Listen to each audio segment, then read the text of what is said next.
या मतलब menstruation word ही mention नहीं है कि फीमेल्स को ऐसा कुछ करना है, नहीं करना है।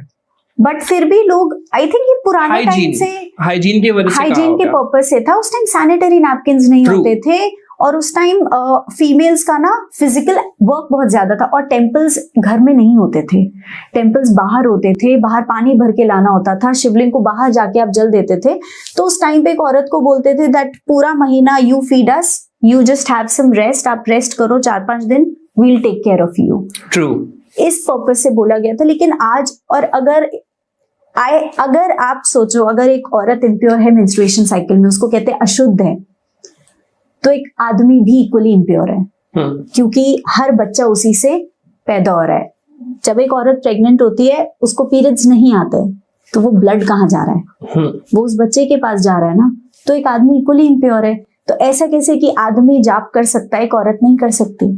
तो अभी आप उसके लिए क्या करते हो एट दिस पॉइंट? मैं जाप करती हूँ विद यूजिंग माला या नॉट विद माला, मैं मानसिक जाप करती हूँ। मानसिक जाप करते हो। ट्रू, मैं भी ये कहता हूँ कि आप माला को मत टच करो, और अपने रेगुलर आसन पे ना बैठ के एक अलग से आसन पर या किसी जगह पर आप बैठकर अपनी मेंटल चैंटिंग कंटिन्यू कर सकते हो। मेंटल चैंटिंग कोई करो। प्रॉब्लम नहीं। और माला को भी टच इसलिए मना करते हैं क्योंकि माला की पावर अलग होती है, और उस टाइम पे आपकी जो एनर्जी है वो नीचे की तरफ जा रही है, आप डिप्लीटेड हो रहे हो।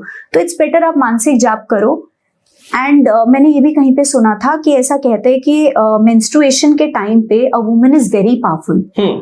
उस टाइम पे अगर वो जाप करती है तो वो भगवान के नजदीक जा सकती है। यस। लेकिन ये सब मालूम नहीं है, नॉलेज नहीं है, क्योंकि बोला जाता है कि तंत्र के पार्ट में इन चीजों का मेंशन है। दैट इज ट्रू, काफी बुक्स में इन चीजों का मेंशन है। मैंने बहुत से लोगों से बात की, उन्होंने बताया था इस बारे में भी। ट्रू।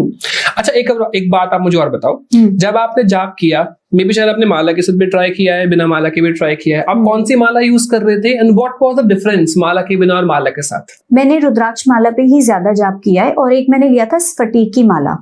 उसमें मेरा कनेक्शन नहीं बन पाया, तो रुद्राक्ष माला से मेरा ज्यादा कनेक्शन बन गया।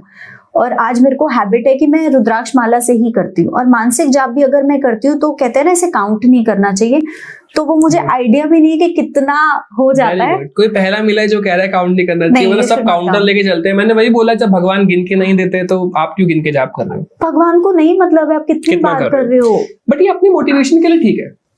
हाँ, ये आप कह सकते हो कि आपने एक हफ्ते में अपने इतने बार टारगेट जाप के 8-10 हजार हो गया, लेकिन फिर अहंकार भी तो आ सकता है। अहंकार आता है, एंड मैंने खुद लोगों के मुंह से ये कहते सुना है, अरे मैंने तो ये कर दिया।